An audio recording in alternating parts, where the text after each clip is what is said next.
Welcome to Ladies Talking Business, a program where we break down the concept of business to the simplest form.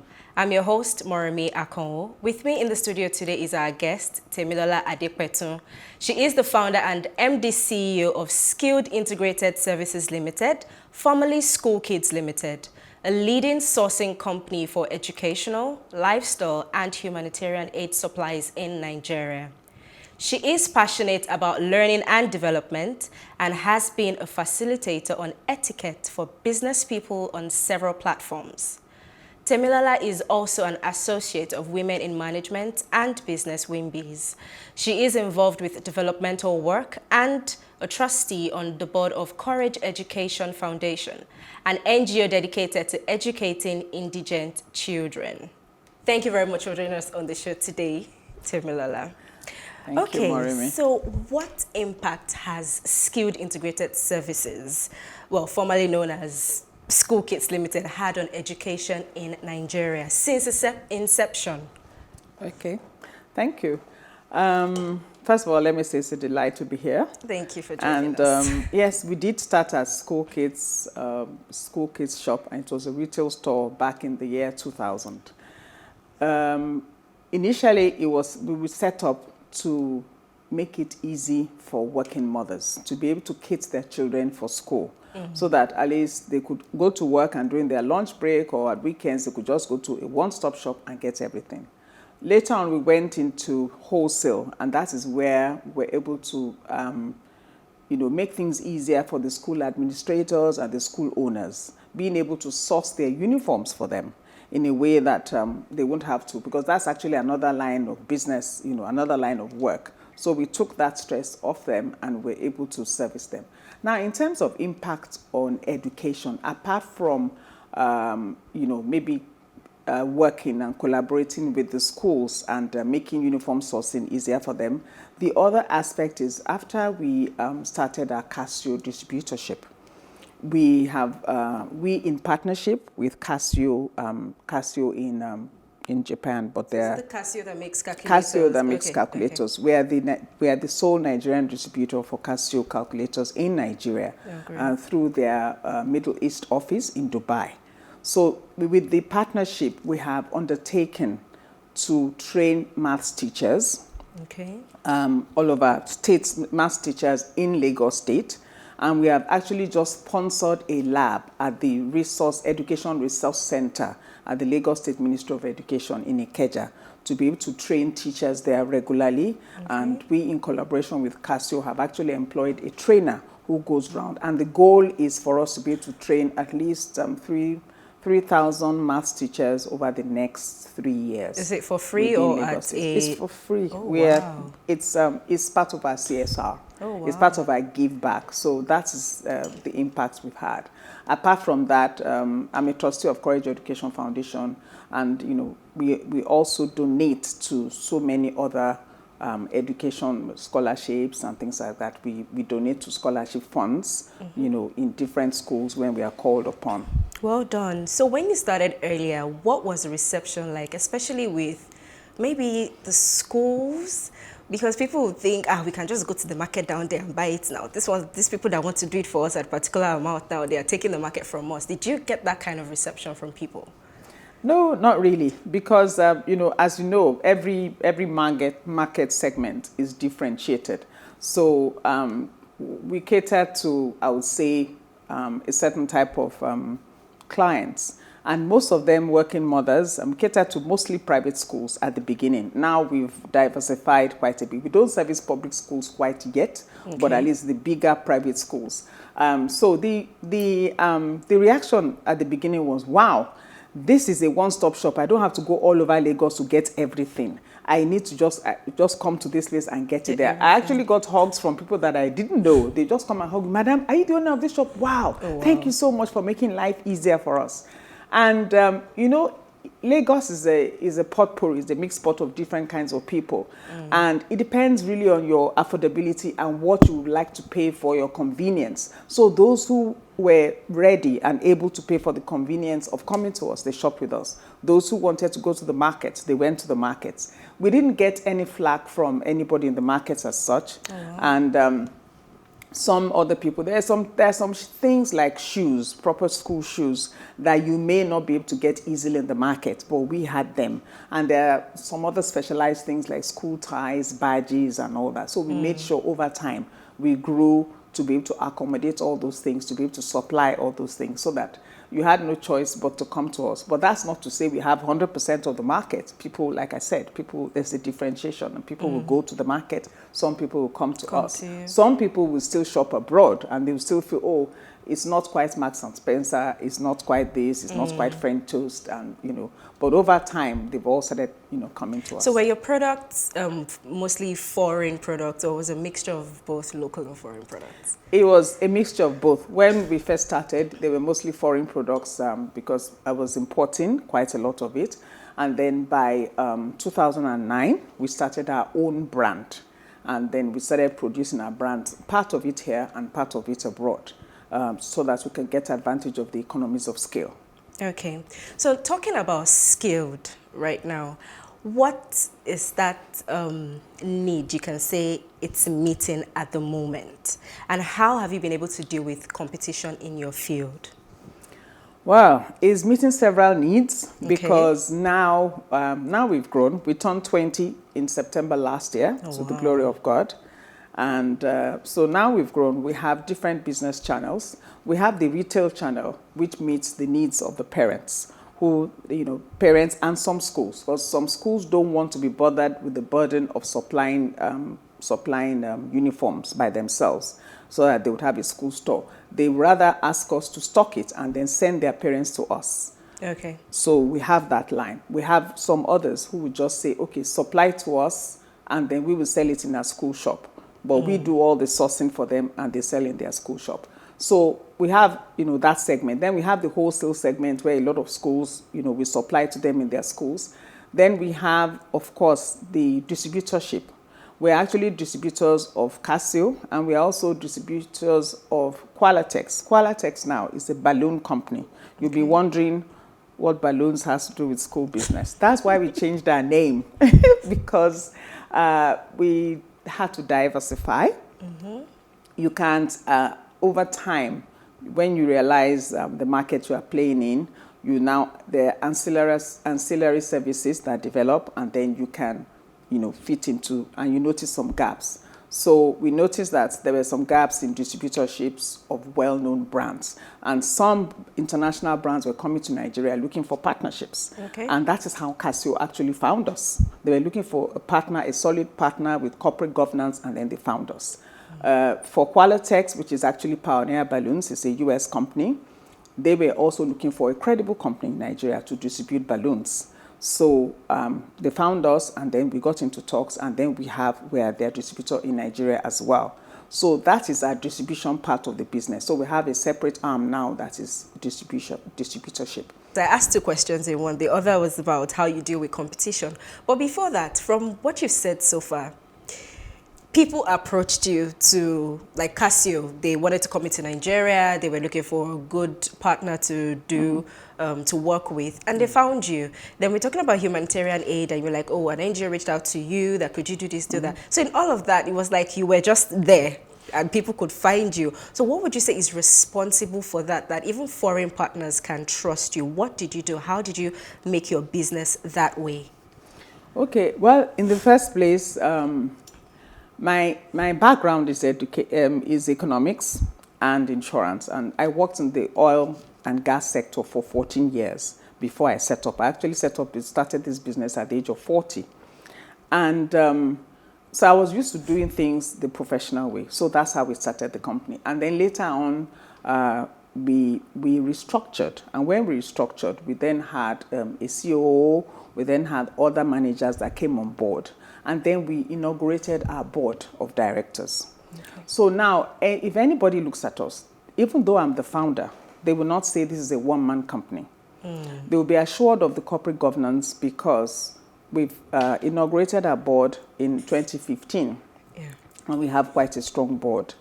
And they will see that, okay, you've grown, not so fast, but you've grown and you've maintained your position within the industry in which you operate. Then they will find out, they will look at your books, look at your audited statements, and they will say that you comply with all the statutory requirements. You know, so in other words, we pass their due diligence. So there's proper structure. There's proper structure. Okay. In other words, we pass their due diligence test, so to speak. Yeah. You know, things that they're looking for a well-established company. Amazing. So let's then take the other part of the question. How do you deal with competition? Oh, dealing with competition, we had, every business has competition, and we've had competition from the get-go. You know, yes, we're the pioneer one-stop school shop, but within 2-3 years, some other companies had, you know, started copying us and had their own stores as well. But you see, one of the things we did was not that, of course, it would bother you a little bit when some people are competing, especially if they are in the near, you know, a location close to yours. But what we did was that we maintained our quality. We did not say, okay, let's go and get the cheaper stuff so that we can maintain, we can compete with this other company. We maintained our quality. And that actually stood the test of time, because some people, some clients, wholesale clients especially, went to try the competition, and then they came back when they found that the quality they got was not as good as ours. And of course, we continually also improved our quality. We improved our variety. We improved the assortment of our goods. Like right now, we've also included lifestyle products and office supplies in our retail stores, because we found that these are things that people are asking for. And, you know, it's convenient for them. They bring their children to shop, and then they to get their lifestyle products, they get their office supplies. So you have people coming around all the time. Okay. So you continually improve your processes. So basically you're going with the flow of what your customer wants. Oh, yes, certainly. So that had been there from the first day we opened. And what would you say, so is that your strategy in business, or what's your advice to other business owners with regards to that, about listening to your clients or customers? What's the advice? It's very important to listen to your clients, because they are the best, they are the ones that will tell you the truth. Your family may or may not tell you the truth because they won't want to hurt your feelings, but your clients will tell you as it is. And yes, you've set up your business because of your clients, your customers, or whatever name you choose to call them. And it's important for you to hear what they want. It's important for you to know what is lacking in your business and how you can improve. A short story, one lady just told me once, she said, "Madam, you are a back-to-school business. And each time we come here for name tapes, you say you don't do it. And then you've gone, then we go somewhere else and it's not well done. Why can't you just do it?" That night I didn't sleep. I was on the internet all night, and I finally got a name tape machine. I ordered it, and I made sure I delivered one to her specially, because she pushed me. So if you look at it that way, customers actually can push you to make your business better. So that's the way we have always viewed it. It's very important to us as a company. Fantastic. We will be back for more conversation with our guest after the break. Please stay with us.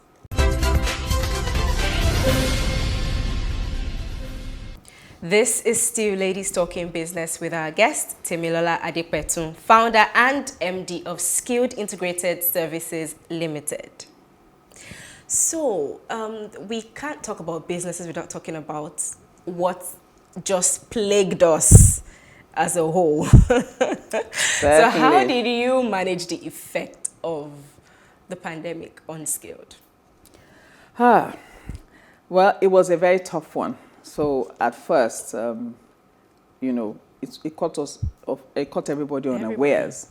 But then when online learning became the norm for the schools from primary to tertiary, we then looked at, we had some electronic learning aids like the tabs, Amazon tabs and Samsung tabs and things like that. So we used to sell them, maybe just a few. We now decided to just increase the volume of that aspect. And then we looked at, okay, you want to keep the small children busy. So we had the educational toys. We already had them in stock because there was no way anything was coming into Nigeria or going out of Nigeria at that time. So what we did was we aggregated all those things in different retail shops and put them in our warehouse. And then we're doing deliveries because we have dispatch bikes. We're doing deliveries to our customers. And of course, we put out a lot of information on social media. But most importantly, what really our main strategy, and that was, I must admit, it wasn't mine at all. It was our DMD, Mr. Tayo Oshiemi. He got some referrals because we have a garment factory in Moshi on Agege Motor Road, and he got some referrals for some people who wanted face masks. So before then, we had started producing samples of face masks. So by the time we got referrals from different people wanting face masks, we already had the samples, and we just went straight into production. And he personally supervised it, with the entire team, the management team, to everybody put our heads together, thought about the best way to do it, and had the production team there. At a point, we had to house some of the people so they won't go back and forth, and then produce. And at the end of the day, we produce for banks, we produce for different companies that we would not have ordinarily had any relationship with, because this was face masks, this was PPE, then we had medical scrubs as well. So hospitals, different companies, and then we started, of course, during that time, our team quickly developed, an e-catalog of PPE products, and, that was sent out and all of that. So we got a lot of, requests. And at the end of the day, we made well over 300,000 face masks. And that was that was the only reason we were able to survive. From making face masks? From making face masks and PPE. We made the disposable one, we made the reusable one, that's the PPE. We made all of that because there wasn't anything. So how did you feel that period? Did you ever think your business was going to go that way? I didn't think it was going to go that way, but at the same time, I knew that we just had to survive. When you know that you have to survive, your creative juices will start working. And like I would say, it's not just me, it's about the team. Because we have quite a young, dynamic team. I think our average age is 32 in the company. So we have HODs who are quite young, and our DMD, he's very dynamic, he's very up and doing. So they put everything together, and we started. But I never thought we would ever produce so many face masks. It was just... I'm sure a lot of businesses have had to pivot lately, and they're probably doing things they never thought they would do. Oh, yes, certainly. Certainly. So when we were talking earlier, you spoke about how you started going into humanitarian relief and materials. So has that been sustainable till now? Yes, it has been. Because I think we started that in 2018, about 3 years ago. And I can tell you that in 2018, the humanitarian aid contributed 25% of our annual revenue that year. So we thought to ourselves, this is a good line of business, and so we should look more into it, and especially since it's quite a few supplies that we can get from here and there. Some of them we could make if it's anything related to garments, we could sew. If it's any other thing, we would source, and that was easy to source because we already saw some of these things anyway, maybe in smaller quantities for our retail. Okay, so as a business owner, what are your thoughts on the customer service culture in Nigeria? Customer service culture in Nigeria, we're not there yet, I would say. We're not there yet. You find from the waiter that serves you in the restaurant that doesn't even know how to serve, that has to stretch across one guest to go to the other. You see that there's customer service is not there. We don't seem to place much importance on it. But in retail, it is very key. And for us, in both retail and wholesale, because we have the wholesale, we have the executives that go and talk to the schools. And you have to be personable. You have to have, etiquette. You have to be courteous and things like that. Even in your emails, in your written, in your written communication. We have retreats every now and again, periodically, so that we can be in touch. And then we go around to different shops to see how, and then we ask some of our colleagues, a bit of mystery shopping here and there. So sometimes when we recruit someone new, we just say, you know what, go to that shop and tell us what your experience was. Because they won't know that person anyway. Great. Yes, so we do some mystery shopping just to get a feedback. And then another thing is we listen to our customers. When our customers call us or, tell us when they see us to complain about a certain thing, we make sure we address it. and we train the people. If it needs some disciplinary action, we do it. But all our retail staff and they're well trained. Well, I was going to ask that as my next question, but you have answered it. So thank you for that. They are well trained. We place a lot of emphasis on that. Yeah, because I'm sure you do. If not, you probably won't have expanded this far. Customer service is key. I'm the kind of person that if customer service is bad, I won't patronize that business anymore. Yes. Okay, so you're a mentor and you're a business coach, I would like to believe. What common mistakes have you seen, especially small business owners, make? And it's common, and you're like, why do you people keep doing this? So what common mistakes have you seen from small business owners? Several. The first one is some people don't separate self from business. Some people don't open, some people don't open a business account. You'll find that when you say, oh, I bought this, which account do I pay to? You find that it's in their name. And I'm asking, why is it in your name? Is this not a business? So it's not expensive to even open. It doesn't have to be a limited liability company. You can register a business name. So a lot of people don't separate self. A lot of business owners, mostly women, I think, they don't separate self from business because they will say, but when I started this business, I started as a hobby, so I didn't know that so and so. So that's one. The other thing is that sometimes, like for instance, somebody in catering or somebody in the fashion industry, there's a discipline that goes with it. When you receive money as revenue, it's important that you bank it, put it in the bank. If you need to buy consumables, withdraw what you need for consumables. But what a lot of business owners tend to do is, as soon as they get money, yesterday's sales was 100,000. We need to go to the market today to buy something of 50,000. Okay, take 50,000 out of the 100, then they will only bank 50. I said, no, you must track your revenue, your turnover, apart from in your books. You want to look at your bank account at the end of the month or at the end of a quarter and say, this is how much revenue I've made.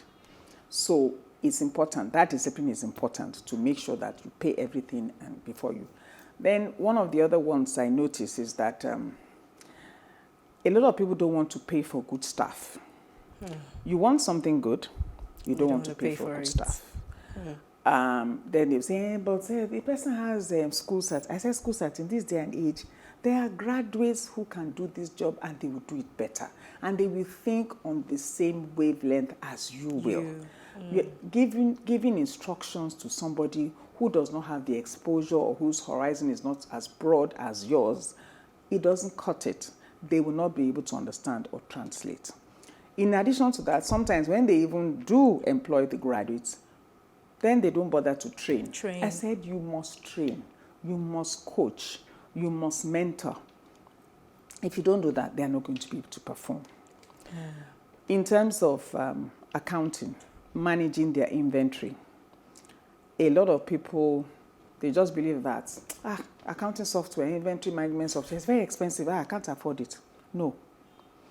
If you go the manual way, you will lose things the very manual way. Because you can't track your inventory if you are issuing manual invoices. That means you don't have an inventory report. There are different softwares available to business owners depending on your size. Yes, there are so many apps that you can use. Even an Excel spreadsheet can help you. So, people don't do that. And if you tell them, they say, but that package is expensive. I say, have you even asked? No. How do you know it's expensive? To be able to track inventory, to be able to track your sales, to be able to track your receivables, they still do. People who've done business for 10 years, they'll tell you that that's what they still do. And I say, you can't do that. So those are the common mistakes when you don't use technology to improve your business. You need data analytics. Without data analytics, you can't even go anywhere. Amazing. I'm sure you'd all agree that we've been receiving some business etiquettes and nuggets from our guests, but we will go on a break and be back for more talk with our guests after the break.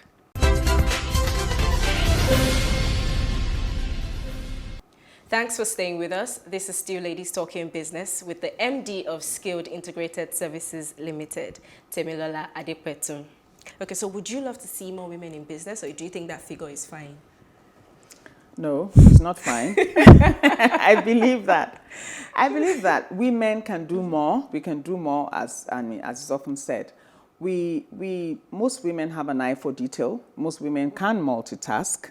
It's just that of course, not everybody is made for business. Some people have to work in a structured place. And when we say business, you don't have to be a business owner to be able to support a business. You can be the chief decision maker. You can be the COO of a business, of a small business. You can be one of the managers of a business. So it's an all-encompassing thing. But women are also more careful with money. And the banks will tell you, and especially the microfinance banks will tell you, that women have better rates of paying back loans than men. Well, so they say, but I know, that's, I believe so. I would not like to be, I want to be a little bit gender equal here, but I know that that's the woman's strength. Okay, so very quickly before we go, what are your thoughts on the reasons why some businesses, small businesses, crumble in less than 5 years? A couple of reasons. Sometimes most times they don't track their records very well, like we said. When you don't track your financial records well, then you don't even have a scorecard. A lot of businesses don't have auditors that come and audit them. If you don't do that, you don't have a scorecard. Therefore, you don't know whether you are doing well or not. So it's possible that some of those businesses were not doing so well. If they had had a track record, or some scorecard, or an auditor, or a consultant coming in, they would have been able to do better. The other thing is that a lot of people don't put structure into their business. They believe that, because I'm the founder, I alone will make all the decisions. They don't employ people and groom people, leaders within their business. Even if you have staff of 5, you can have somebody else that's next to you that can contribute ideas. So there's no structure. And when there's no structure, if there's no structure, so any little thing that happens to you throws you off. If you have to relocate because of a family, it throws you off. If you want to go and do a master's, it throws you off, and the business dies because there's nobody else that you have groomed to take over. So that lack of structure, lack of accountability and financial records, and then corporate governance. There's none of that. Some people don't pay tax. They don't believe in it. Things like that. They don't stick up to all the statutory payments, stuff like that. So that's, at the end of the day, they find that they suddenly wake up and realize that they're not doing well at all, and they haven't been doing well for 2 years. That's it. Great. So any advice to other business owners who are struggling with the impact of, the pandemic at the moment? It may seem like things have died down a bit, but there's still that struggle with some businesses. So very briefly, what advice would you give to them? I would say, look at what you're doing. Look at the changing environment, changing landscape is that everybody has almost gone digital. They've gone digital, and it's about delivery to people's homes. It's about shopping convenience. So look at how you can pivot your business and see how you can incorporate those changes. Can you deliver your goods? Can you deliver your services? Sometimes you can collaborate. A lot of times we don't want to collaborate with another business. So let us begin to look into collaborations. Can you collaborate with another business to be able to offer a more robust service or product than you are currently offering in this time and age? If you cannot do it alone, and if you don't have the might, it's important to look at consumer behavior. It's also important to be able to train yourself, learn more. There are courses all over the place about digitalization, use of technology. Let's not be dinosaurs. Let's not stay there and say, well, I don't understand that Instagram. I can't buy on Instagram. Be on Instagram. Be on the social media. That's where the market is. That's where it's at right now, So all those changes need to be made. Be ready to change. Be adaptive. Times have changed, so you yourself you need have to change. Be adaptive, be flexible, have an open mind. Develop yourself, train yourself, read, do online courses, join WIMBIZ, join so many other Faith Foundation. There are so many places, platforms that you can join that will give you updated information about courses and training. Interesting. I agree. You always constantly have to develop yourself. You do. You must. So thank you so much for joining us on the show today. You very we wish much. you the very best. Thank you very much. Thanks for watching this episode of Ladies Talking Business with Temilola Adepetun. Do join us for another business talk next week. I'm Moremi Akano. Bye for now.